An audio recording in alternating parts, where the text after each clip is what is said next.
વિદ્યાર્થી મિત્રો, welcome to my YouTube channel. આજે આપણે આગળ જોઈએ તો 5 ઉદાહરણ અને 6 ઉદાહરણ, 2 દાખલા આપણે જોઈએ।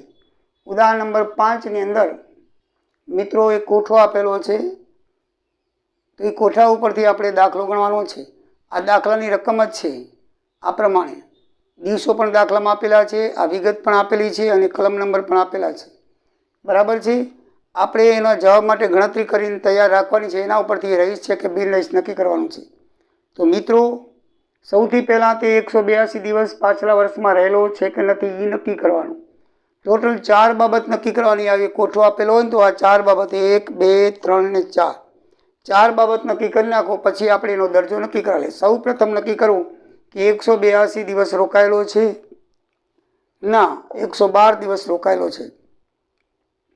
તો શરત નંબર 2 ઉપર જવાનું કે તે રહીશ છે, બરાબર। રહીશ છે એટલે શરત નંબર 2 માં કઈ શરત છે કે પાછલા વર્ષની અંદર 60 કે તેથી વધારે દિવસ રોકાયેલો હોવો જોઈએ, તો છે 112 દિવસ છે। પાછલા 4 વર્ષની અંદર 365 કે તેથી વધારે દિવસ રોકાયેલો હોવો જોઈએ, છે 380 દિવસ છે। પાછલા 4 વર્ષનો સરવાળો કરી નાખો, બરાબર। આ પાછલા 4 વર્ષનો સરવાળો કરી નાખો, કેટલા દિવસ છે? 380 દિવસ રોકાયેલો છે। તો મિત્રો શરત નંબર 1 પ્રમાણે નહીં પણ એની અથવાની પ્રમાણે એ રહીશ છે। શરત નંબર 1 ની જે છે અથવાની, એ અથવા પ્રમાણે એનું પાલન થાય છે, માટે તે રહીશ ગણાશે। હવે સામાન્ય રહીશ ગણાશે કે નહીં? સામાન્ય રહીશમાં 3 શરત છે, એ રહીશ હોવો જોઈએ। રહીશ તો છે જ, 1 નંબર ઉપર નહીં, 2 નંબર ઉપર ધ્યાન રાખજો। 182 ભલે નથી રહ્યો પણ બીજી શરતનું પાલન થાય છે એટલે રહીશ કેવાશે, એટલે રહીશ છે। સામાન્ય રહીશ માટે 3 શરતો હોય છે કે રહીશ હોવો જોઈએ, તો રહીશ છે। પછી શરત નંબર 2, બરાબર છે। શરત નંબર 2 તે 60 કે 182 દિવસની વચ્ચે હોવો જોઈએ। એનું રોકાણ કેટલું હોવું જોઈએ? 60 કે 182 દિવસ, એટલે 60 દિવસથી વધારે હોવું જોઈએ, અને 182 થી ઓછા તો 112 દિવસ છે, તો એ છે। પછી શરત નંબર 3, છેલ્લા 4 વર્ષની અંદર 365 થી વધારે દિવસ રોકાયેલો હોવો જોઈએ, છે। છેલ્લા 4 વર્ષની અંદર એ 380 દિવસ રોકાયેલો છે। તો રહીશની, સામાન્ય રહીશની 3 શરતનું પાલન થાય છે, એટલે એનો દરજ્જો કહેવાશે રહીશ અને સામાન્ય રહીશ ગણાશે। સમજાઈ ગયું મિત્રો? રહીશ માટે પહેલી શરતનું પાલન નથી થતું, પણ બીજી શરતનું પાલન થતું હોવાથી એ રહીશ છે। 60 દિવસથી વધારે દિવસ છે અને છેલ્લા 4 વર્ષમાં 365 થી વધારે દિવસ છે, એટલે રહીશ કહેવાશે। હવે સામાન્ય રહીશ માટે 3 શરત, તે રહીશ હોવો જોઈએ, તો રહીશ તો છે, પહેલી નક્કી કરી નાખ્યું અથવા શરત મુજબ। બીજી 2 શરત, બીજી 2 શરત, પાછલા વર્ષમાં 60 કે 182 દિવસ વચ્ચે રહેલો હોવો જોઈએ, તો છે 112 દિવસ, અને છેલ્લા 4 વર્ષની અંદર 365 વર્ષથી વધારે દિવસ રોકાયેલો હોવો જોઈએ, બરાબર। તો એનું પણ પાલન થાય છે। 380 થી વધારે છેલ્લા 7 વર્ષની અંદર, છેલ્લા 7 વર્ષની અંદર 730 દિવસથી વધારે રોકાણ હોવું જોઈએ, તો છેલ્લા 7 વર્ષનું દેવાણ 1093 દિવસ રોકાણ છે, એટલે છેલ્લા 7 વર્ષની અંદર 1093 દિવસ એટલે 730 થી વધારે છે।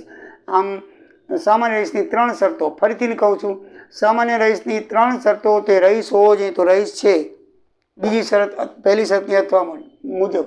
પછી તે સામાન્ય રહીશની 3 શરત, બરાબર। સામાન્ય રહીશની 3 શરત, રહીશ હોવો જોઈએ તો રહીશ છે। છેલ્લા વર્ષની અંદર 60 કે 182 થી વચ્ચે દિવસ રહેલો હોવો જોઈએ, એટલે કે 60 દિવસથી વધારે રોકાયેલો હોવો જોઈએ, પણ 182 થી ઓછા, 182 થી ઓછા, બરાબર। 60 થી 182 દિવસથી રોકાયેલો હોવો જોઈએ, તો 112, તો એ શરત છે। શરત નંબર 3, છેલ્લા 7 વર્ષમાં 730 દિવસથી વધારે રોકાયેલો હોવો જોઈએ, તો 1093 દિવસ રોકાયેલો છે। 7 વર્ષ 1, 2, 3, 4, 5, 6, 7, 16, 17 થી આટલાનો સરવાળો કરી લો, તો 1093 દિવસ રોકાયેલો છે। તો સામાન્ય રહીશની પણ શરત પાલન થાય છે, માટે તેનો હોદ્દો રહીશ અને સામાન્ય રહીશ ગણાશે। સમજાઈ ગયું? સામાન્ય રહીશ શરત 2 મુજબ। રહીશ શરત 2 મુજબ, રહીશ શરત 2 મુજબ જે પહેલી શરત છે એની અથવાની બીજી શરત છે એના મુજબ એ રહીશ ગણાશે. પહેલી શરત મુજબ રહીશ ગણાતો નથી, 182 દિવસ રહેતો નથી. પહેલી શરતમાં નથી પડાતું એટલે જ આપણે બીજી શરત જોઈ. બીજી શરતમાં એ બંને કોલમનું પાલન કરે છે, મીન્સ કે એના 60 દિવસથી વધારે દિવસ રોકાણો છે 112 દિવસ, અને છેલ્લા 4 વર્ષની અંદર 365થી વધારે દિવસ રોકાણો છે 380 દિવસ. હવે સામાન્ય રહીશ છે કે નહીં જોઈએ. સામાન્ય રહીશની 3 શરતો. રહીશ છે તો આ રહીશ છે. પછી છેલ્લા 7 વર્ષની અંદર 730 દિવસથી વધારે રોકાણ કરેલો હોવો જોઈએ, તો 730 વર્ષથી વધારે રોકાણ છે. નંબર 3, છેલ્લા 10 વર્ષની અંદર 2 વખત રહીશ હોવો જોઈએ, તો 2 ને બદલે 8 વાર રહીશ છે. જોઈ લો. એટલે સામાન્ય રહીશની 3 શરત પડાય છે. એટલે સામાન્ય રહીશ પણ છે અને રહીશ પણ છે, તો એનો દરજ્જો નક્કી થશે રહીશ અને સામાન્ય રહીશ. મિત્રો સમજાઈ ગયું. હવે દાખલા નંબર 6. શ્રીમતી કરુણા કપૂર હોલિવૂડની અભિનેત્રી છે. તેમને પાસપોર્ટના આધારે ભારતમાં રહેઠાણની નીચેની વિગત મળી છે, તો એનો રહેઠાણનો દરજ્જો 2024 પછી માટે કરો. તે મૂળ ભારતીય નથી. બરાબર છે. દાખલાની રકમ આટલા સુધી આપેલી છે. આ 2 કોલમ દાખલાની છે, બાકી આ આપણે ગણવી પડે. બરાબર છે. તમે ગણીને તમે બતાવી છે, કેવી રીતે ગણી છે જોઈ લેજો. દાખલાની રકમમાં આ દાખલાની રકમ જ છે, જવાબમાં લખવી પડે એટલે મેં દાખલાની અલગ રકમ લખી નથી. આ દાખલાની રકમ પ્રમાણે આ તારીખ સુધીમાં એ રોકાયેલો છે, તો એ તારીખના દિવસો ગણીએ 3, 4 થી 11, 7 તો ગણેલા છે, 100 દિવસ થાય છે. મિત્રો આ 3 તારીખ છે ને એટલે એ 3 લેવાની હોતી, એટલે 2 દિવસ બાદ કરવાના. એ પહેલી ને છેલ્લી બંને દિવસ જ્યારે ગણતરી કરો ને આમાં, ત્યારે આપણે આગળ ગણતરી કરતા હતા એમ નથી. આમાં આપણે ઊંડીની ગણતરી કરતા હતા એમાં. આમાં ઊંડીમાં હોય તો સીધા 3 દિવસ બાદ કરીએ. આમાં આ દિવસ લેખવાનો છે એટલે 3નો સમાવેશ એટલે આપણે 2 દિવસ બાદ કરવાના. 1 દિવસ બધામાં એમ જ કરવાનું. આ એપ્રિલના 2 દિવસ બાદ કરીએ 28, મે 31, જૂન 11, અને 11 દિવસ એટલે 100 દિવસ થાય. ગણતરી નીચે કરેલી જ છે. બરાબર છે. તો આના 3, 4 થી 11, 7 100 દિવસ, 22, 6 થી 11, 20, 10, 2 થી 26, 3, 45, 7, 9 થી 26, 3, 201, અને 3, 7, 17, 5 થી 30, 9, 137, અને 3, 4 થી 11, 7 બધામાં સેમ છે. એટલે 100 દિવસ 100 દિવસ 100 દિવસ લખી નાખ્યા. આપણે આ દિવસની ગણતરી મેં તમને કરી આપેલી છે. જો એટલે આ દિવસો આપણે ગણવા પડે. બરાબર છે. હવે રહીશ છે કે બિન રહીશ કેમ ખબર પડે? તો જો 60 દિવસથી ઉપર છે એમાં તમે જો 60 દિવસથી ઉપર છે એ 100 દિવસ છે, અને બાકીના છેલ્લા 4 વર્ષમાં 375 દિવસ 365 દિવસથી વધારે છે. એટલે પહેલી શરતનું પાલન કોઈમાં થતું નથી. બરાબર છે. પણ બીજી શરતના પાલનમાં થાય છે. તો બીજી શરતમાં 60થી ઉપર દિવસ છે એમાં રહીશ લખી નાખો. અને બિન રહીશની વ્યાખ્યા શું છે કે 60થી ઓછા દિવસ હોય તો કોઈ શરતનું પાલન થાય જ નહીં, સીધું બિન રહીશ લખી નાખવાનું. મેં તમને બિન રહીશની વ્યાખ્યામાં જણાવેલું છે. 60 દિવસથી ઓછા હોય એમાં બિન રહીશ, 20માં બિન રહીશ, 45માં બિન રહીશ. બાકી 60થી ઉપર હોય કે 182થી ઉપર હોય તો આ બધા 60થી ઉપર 182થી ઉપર છે એટલે બીજી શરત પ્રમાણે રહીશ થશે. એટલે એમાં રહીશ લખી નાખવાનું. એમાં શું લખી નાખવાનું? રહીશ. સમજાય મિત્રો? આ કેવી રીતે લખાય કે 60 દિવસથી ઉપર છે તો છે, બરાબર, અને ટોટલ 4 દિવસને ગણી નાખવાનું. 403 દિવસ 4 દિવસ છે એટલે શરત નંબર 2 પ્રમાણે રહીશ કહેવાશે. એટલે આપણે 2 પ્રમાણે 60 દિવસથી ઉપર જોઈ લેવાના. રહીશ રહીશ રહીશ રહીશ રહીશ રહીશ ને રહીશ. અને 60 દિવસથી ઓછા હોય બિન રહીશ. કલમ નંબર રહીશ માટે 6(1)C છે, લખી નાખવાનું 6(1)C. બરાબર. હવે આપણે આ જેમ 4 જોઈએ એમને એમ 4 જોઈ લઈએ. આ ગણતરી મિત્રો કઈ રીતે આવી દિવસોની જોઈ લીધું. આ રહીશ બિન રહીશ કઈ રીતે આવ્યું સમજી ગયા. હવે શરત નંબર 4 પ્રમાણે આપણે જોઈએ. પાછલા વર્ષની અંદર 182 દિવસ રોકાયેલો છે, એકેમાં 182 દિવસ નથી. બરાબર છે. એટલે શરત નંબર 1નો ભંગ થાય છે, મીન્સ કે પડાતો નથી. તો હવે અથવાની શરત જોઈ. 60 દિવસથી વધારે રોકાયેલા છે તો આપણે ખાલી 23-24 નક્કી કરવાનું હોય તો 23-24માં 60 ને બદલે 100 દિવસ રોકાણા છે. કેટલા દિવસ? આ ગણતરી કરી તો કેટલા દિવસ છે?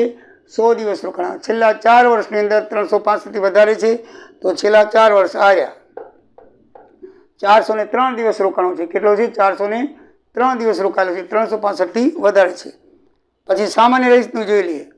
છેલ્લા 10 વર્ષની અંદર રહીશ છે. કેટલી વાર રહીશ છે? જો આપણે તો ખાલી 2 જ વાર ખપે, ઘણી વખત રહીશ છે. પછી એમાં બીજી શરત છે કે છેલ્લા 7 વર્ષની અંદર 730 દિવસ રોકાયેલો છે. તો છેલ્લા 7 વર્ષમાં 730 નથી પણ 703 જ છે. એટલે રહીશવાળી શરત પડાય છે પણ 730 વાળી પડાતી નથી. એટલે જે સામાન્ય રહીશની જે શરત છે એમાં 2 પડાય છે. રહીશ છે પછી છેલ્લા 10 વર્ષમાં 2 વાર રહીશ છે, પણ છેલ્લા 7 વર્ષની અંદર 730 દિવસનું એનું રોકાણ નથી. 703 દિવસનું રોકાણ એનું છે મિત્રો. એટલે સામાન્ય જે રહીશ છે ને એમાં એક શરત પડાતી નથી, એટલે એ સામાન્ય રહીશ કહેવાશે નહીં, ખાલી રહીશ કહેવાશે. શું કહેવાશે? ખાલી રહીશ. તો મિત્રો એનો દરજ્જો શ્રીમતી કરુણા કપૂર રહીશ પણ સામાન્ય રહીશ નહીંનો દરજ્જો નક્કી થશે. સમજાઈ ગયું મિત્રો? બસ આ જોવાનું છે. રહીશ માટે 2 શરતો અથવાની, પહેલી 182 વાળી અથવા પ્રમાણે તો એ રહીશ કહેવાશે. પછી સામાન્ય રહીશ માટે 3 કે રહીશ હોવો જોઈએ છેલ્લા 7 વર્ષની અંદર 730 દિવસ રહેલો હોવો જોઈએ, અને છેલ્લા 10 વર્ષની અંદર કોઈ પણ 2 વર્ષમાં એ રહીશ હોવો જોઈએ, તો એ સામાન્ય રહીશ ગણાય. તો આપણી શરતનું પાલન થતું હોય તો લખી નાખવાનું રહીશ સામાન્ય રહીશ છે, અને શરતનું પાલન ન થતું હોય તો રહીશ પણ સામાન્ય રહીશ નહીં એમ ગણાશે. મિત્રો આ દાખલો સામાન્ય રહીશ અને સામાન્ય રહીશનો છે, અને આ દાખલો રહીશ પણ સામાન્ય રહીશ નહીંનો દાખલો છે.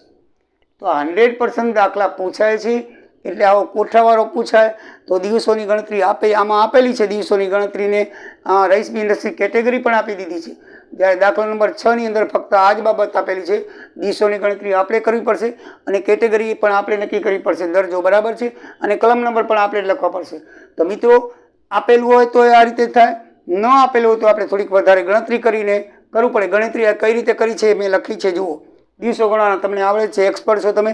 અને દરજ્જો કઈ રીતે નક્કી કરવાનો એ મેં તમને શીખ્યું કે 60 દિવસથી ઓછા એટલે બિન રહીશ કરી જ નાખવાનું. જ્યાં જ્યાં 60 દિવસથી ઓછા ત્યાં બિન રહીશ, અને બાકી 60 દિવસ ઉપર હોય એમાં રહીશ લખી નાખવું.